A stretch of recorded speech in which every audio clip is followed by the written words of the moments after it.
માળિયાહાટીના તાલુકામાં ડેન્ગ્યુ રોગચાળો વકરતા આરોગ્ય તંત્ર ઘોર નિંદ્રામાં હોય તેવું લોકો અનુભવી રહ્યા છે। ડેન્ગ્યુનો રોગચાળો ફેલાતા અમારા રિપોર્ટરે સરકારી હોસ્પિટલની ઉડતી મુલાકાત લીધી હતી। માળિયાહાટીનામાં છે છેલ્લા એક મહિનાથી આ તાવ, શરદી, ઉધરસ, ડેન્ગ્યુના બહુ વાયરસ કોઈ પણ અધિકારી કે તંત્ર કોઈ પણ જવાબદાર છે। પહેલી વાત તો એ છે કે જ્યારે તમારે ફોગિંગ કરવું પડે, આવી સિઝનની અંદર ફોગિંગ કરવું પડે, પાણીમાં દવા છાંટવી પડે, દવાનો છંટકાવ કરવો પડે, કોઈ પણ કાર્યવાહી થતી નથી। આજે હોસ્પિટલની મુલાકાત કરતાં આજે પણ હોસ્પિટલમાં 5 ડેન્ગ્યુના કેસ આવ્યા છે, છતાં પણ અમે એક અધિકારી સાથે વાત કરતા અધિકારી કીધું અમને કોઈએ જાણ નથી કરેલી। આ રીતે આરોગ્ય તંત્ર કેવી રીતે ચાલે એ તો જોવાનું રહ્યું।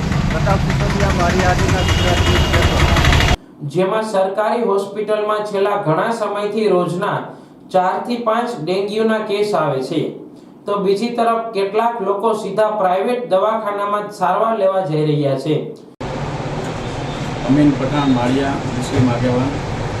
માળિયાહાટીનામાં અત્યારે લગભગ 1 મહિનાથી તમામ જગ્યાએ એટલે કે અનેક વિસ્તારોમાં માળિયામાં ડેન્ગ્યુના કેસ બહુ જ ઝાઝા છે।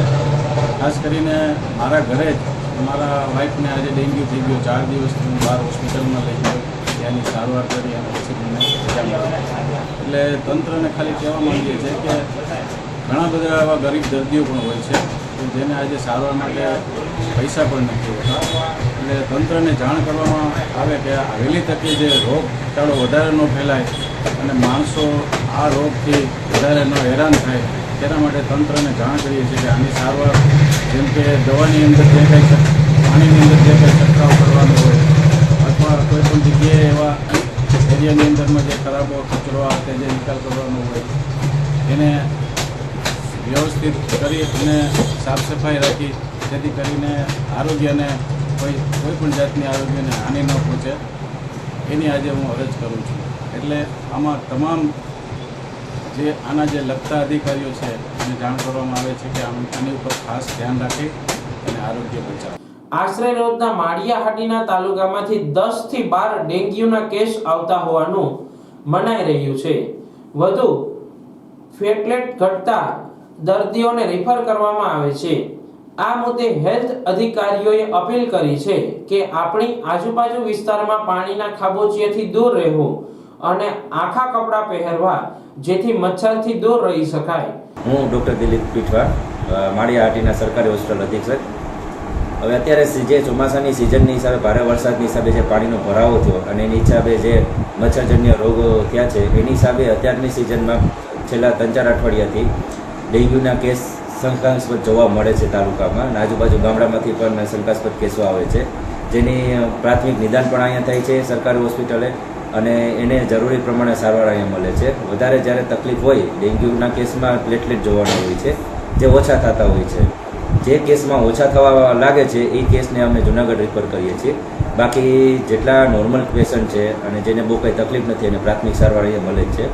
એટલે ખાસ એ કહેવાનું છે કે જે પાણી તમારા ઘરમાં ભર્યું રહેતું હોય કોઈ પણ જગ્યાએ, ટાયર છે કે તમારા જે ખુલ્લું જે વાડી વિસ્તાર છે અથવા તમારા ઘરની આજુબાજુ પાણી ભરેલું હોય એ પાણી ભરેલામાં મચ્છરનો ઉપદ્રવ રહેતો હોય તો એ આરોગ્યને જે આવતા હોય તમારી ગામમાં એને જાણ કરવી જેથી એનો પુરાવો હોય છે એમાં કેમિકલનો છંટકાવ કરે અને આ જે ડેન્ગ્યુના જે મચ્છર છે દિવસના કરડે છે એટલે એ મચ્છરનો જે એડિસ ઇજિપ્ટી મચ્છર છે એનો નાશ કરી શકાય અને આ રોગને આપણે જે વધે છે એને અટકાવી શકાય એવા પગલાં લઈ શકાય। એટલે જરૂર લાગે કોઈ પણ લક્ષણ એવા દેખાય તો સરકાર હોસ્પિટલે અથવા નજીકની જે આરોગ્ય સંસ્થા હોય એનો સંપર્ક કરવો અને સમયસર સારવાર લઈ લેવી। સાહેબ, રોજના કેટલા કેસ આવે છે? રોજના અમારે અહીંયા જે લેબોરેટરી અમે કરીએ છીએ એમાં અમારે 5 થી 6 કેસ એવા નીકળે છે શંકાસ્પદ જેની સારવાર કરીએ છીએ અને છેલ્લા 3-4 અઠવાડિયાથી કેસ મળતા જ રહે છે અમને। એમાંથી 4 થી 5 એવા કેસ નીકળ્યા છે જેમાં પ્લેટલેટ 30,000 કે 40,000 થઈ ગયા છે જેને અમે આગળ કેસો છે અથવા જુનાગઢ રિફર કરેલ છે।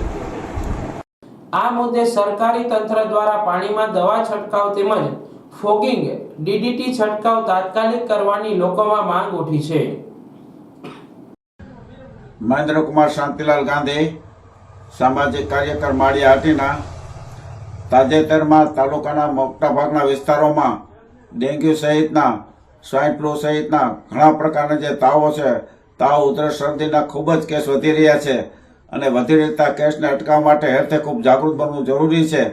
જેના માટે જે કંઈ જરૂરી કરવું પડે તે દવા છંટકાવ છે, પાણીમાં છે, જે કંઈ પ્રોબ્લેમ થતા હોય પ્રોબ્લેમ સોલ્વ કરવો જોઈએ અને જે દર્દીઓ વધી રહ્યા છે એને અટકાવવા માટેનો પ્રયત્ન કરો. જે દર્દીઓ વધે છે એને પણ સારી સારવાર માટે તે માટે હેલ્થ વિભાગ આ બાબતને જે કંઈ કરવું પડે, જરૂરત કરવી પડે એ કરી અને વધુ આવતા તાવ અટકે અને કોઈ પણ દર્દીઓને મુશ્કેલી વધે નહીં, તાલુકામાં ફેલાવો ન થાય એ માટે પ્રયત્નશીલ એવી એક સામાજિક કાર્યકર તરીકે હેલ્થ વિભાગને ખરા હૃદયપૂર્વક નમ્ર વિનંતી.